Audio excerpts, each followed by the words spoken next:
ಇಲ್ಲಿ ಗ್ರಾಮದ ಮುಖಂಡರಿದ್ದಾರೆ. ಏನು ಮನವಿ ಮಾಡ್ಕೊಂಡಿದ್ರಿ?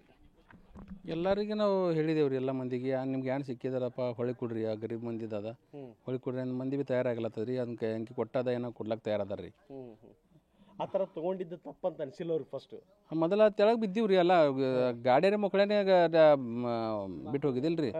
ಒಬ್ಬನಿಗೆ ಪಿಸ್ತೂಲ್ ಹಚ್ಚ ನಾವು ಹಂಗೆ ಹೋಗ್ಯಾನ್ರಿ, ಬಾಕಲ ಹಚ್ಚಿಲ್ರಿ ಅವ. ಅಂದ ಅವ್ನ್ಗೆ ಜಟಾಪಟಿದಾಗ ತೆಳಗೆ ಬಿದ್ದೀವ್ರು. ಯೋಗಿ ಎತ್ತಿವ್ರಿ. ಬ್ಯಾಂಕಿನ ಹಣ ಚಿನ್ನಾಭರಣ ಅಂತ ಗೊತ್ತಾಗಿಲ್ಲ? ಇಲ್ರಿ ಮಂದಿಗೆ ಏನು ಅಂಥದ್ದೇನು ಖೂನಿಗಿಲ್ರಿ. ಈ ಚಿನ್ನದ ಅದು ಭೀ ಖೂನಿಲ್ರಿ, ಒಳಗೆ ಕಾಣಿಸಂಗಿಲ್ರಿ ಅವು. ಇವನು ಇರ್ಬೋದು. ಏನ್ ಬೈದವ್ರಿ ಮಂದಿ ಸಿಕ್ಕವ್ರಿ. ಏನು ಆಕ್ಸಿಡೆಂಟ್ ಆಗ್ಯದ, ಅಲ್ಲಿಗೆ ಟಚ್ ಆಗಿತ್ತಿಲ್ರಿ ಗಾಡಿ ಗಾಡಿಗೆ ಟಚ್ ಆಗಿತ್ತು. ಈಗ ಒಬ್ಬೊಬ್ರು ತಂದು ಕೊಡ್ತಾ ಇದ್ದಾರೆ. ತಯಾರಾಗ್ಲತ್ತರಿ. ಎಷ್ಟು ದುಡ್ಡು ತಂದು ಕೊಟ್ಟಿದ್ದಾರೆ? ಈಗ 2.5 ಲಕ್ಷ ಬಂದ. ಒಂದು ಚಿನ್ನದ ಸರ.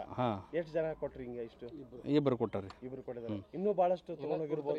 ಏನಾಯ್ತು ಕೊಡ್ತಾರ, ತೊಗೊಂಡಿರೋದೆಲ್ಲ ಕೊಡ್ತೀನಿ ಅಂದ್ರಿ. ಈಗ ನೀವು ಜನರಲ್ಲಿ ಏನೆಲ್ಲ ಮನವಿ ಮಾಡ್ಕೊಂಡ್ರಿ? ಮತ್ತು ಈಗ ಇಬ್ಬರು ಕೊಟ್ಟಿದ್ದಾರೆ ಅಂತ ಹೇಳ್ತಾರೆ. ಸಾಕಷ್ಟು ಪ್ರಮಾಣದ ಹಣ ದರೋಡೆ ಆಗಿದೆ. 1.50 ಕೋಟಿ ರೂಪಾಯಿ ಹೋಗಿದೆ. ಜೊತೆಗೆ 20 kg ಚಿನ್ನಾಭರಣ ಹೋಗಿದ್ದು ನಿಮಗೂ ಗೊತ್ತು, ಎಲ್ಲರಿಗೂ ಗೊತ್ತು. ಈ ನಿಟ್ಟಿನಲ್ಲಿ ಗ್ರಾಮದ ಜನರನ್ನ ಹೇಗೆಲ್ಲ ಮನವರಿಕೆ ಮಾಡ್ತಾ ಇದ್ದೀರಿ? ಸಾಹೇಬ್ರ, ಅವು ಏನು ದುಡ್ಡು ನಮ್ಮೂ ಇಲ್ರಿ. ನಾವು ಡಿಪಾರ್ಟ್ಮೆಂಟ್ಗೆ ಎಲ್ಲ ಸಹಕಾರಿ ಮಾಡ್ತೀವಿ ರೀ. ನಾವು ಆಹ್ವಾನ ಭೀ ಮಾಡಿದೇವೆ ರೀ. ಏನ್ರಿ ಎಲ್ಲ ನಮ್ಮ ಜನಕ್ಕೆ ಆಹ್ವಾನ ಮಾಡಿದೆವು. ನಾವು ನಿಮ್ದು ಯಾರ್ದು ನಿಮ್ಮ ದುಡ್ಡು ಇಲ್ಲಪ್ಪ ನೀವು ತಂದು ಕೊಡ್ರಿ ಅಂತೇಳಿ ಎಲ್ಲರಿಗೆ ಆಹ್ವಾನ ಮಾಡಿದೆವು. ಎಲ್ಲರೂ ಕೊಡ್ತೀರ. ಈಗ ಯಾಕಂದ್ರೆ ಒಬ್ರು ಕೊಟ್ಟಾರಂದ್ರೆ ಎಲ್ಲರೂ ಕೊಡ್ಲಿಕ್ಕೆ ಚಾಲು ಮಾಡ್ರಿ. ಯಾಕಂದ್ರೆ ನೋಡಿರ್ತಾರೆ ಅವರು, ಇವ್ರು ತೊಗೊಂಡಾರ, ಅವ್ರು ತೊಗೊಂಡ್ರೆ ಹಿಂಗೆ ನೋಡಿರ್ತಾರೆ. ಎಲ್ಲ ಕೊಡ್ತಾರೆ ರೀ. ಅವ್ರಿಗೆ ಯಾರು ಕೊಡಲ್ಲ ಅವ್ರದ್ದು ಪೊಲೀಸ್ ಡಿಪಾರ್ಟ್ಮೆಂಟ್ ಕಾರ್ಯವಾಹಿ ಮಾಡ್ತದೆ ರೀ. ನಿಮ್ಮ ಪ್ರಕಾರ ಕೊಡ್ರಿ ಮನವಿ ಮಾಡ್ಕೊಂಡ್ರಿ.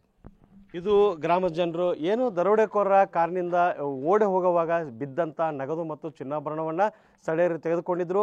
ನಮ್ಮ ಮನವಿ ಮೇರೆಗೆ ಮತ್ತು ಪೊಲೀಸ್ ಇಲಾಖೆಯ ಮನವಿ ಮೇರೆಗೆ ಅದನ್ನು ಹಂತ ಹಂತವಾಗಿ ವಾಪಸ್ ಕೊಡ್ತಾ ಇದ್ದಾರೆ. ಸಂಪೂರ್ಣವಾಗಿ ಯಾರೆಲ್ಲ ತೆಗೆದುಕೊಂಡಿದ್ರು ಅವರಿಂದ ಚಿನ್ನಾಭರಣವನ್ನು ಮತ್ತು ನಗದನ್ನು ನಾವು ವಾಪಸ್ ಪೊಲೀಸ್ ಇಲಾಖೆಗೆ ಕೊಡಿಸ್ತೀವಿ ಅನ್ನೋ ಮಾತನ್ನು ಗ್ರಾಮದ ಜನರು ಹೇಳ್ತಾ ಇದ್ದಾರೆ. ಕ್ಯಾಮ್ರಾಮನ್ ಹನುಮಂತ್ ಜೊತೆ ಅಶೋಕ್ ಅಡಳ್ಳಿ, TV9 ವಿಜಯಪುರ.